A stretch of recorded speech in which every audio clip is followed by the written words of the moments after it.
వాడు తన పాపపాశముల వలన బంధింపబడును, శిక్ష లేకయే అట్టివాడు నాశనమగును. అతిమూర్ఖుడైన వాడు త్రోవ తప్పిపోవును. నా కుమారుడా, నీ చెలికాని కొరకు 6వ అధ్యాయము.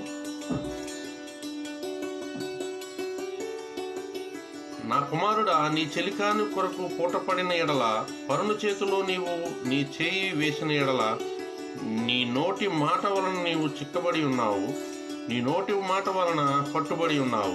ఈ వాక్యం దేవుడు దీవించి ఆశీర్వదించును గాక. ఆమేన్.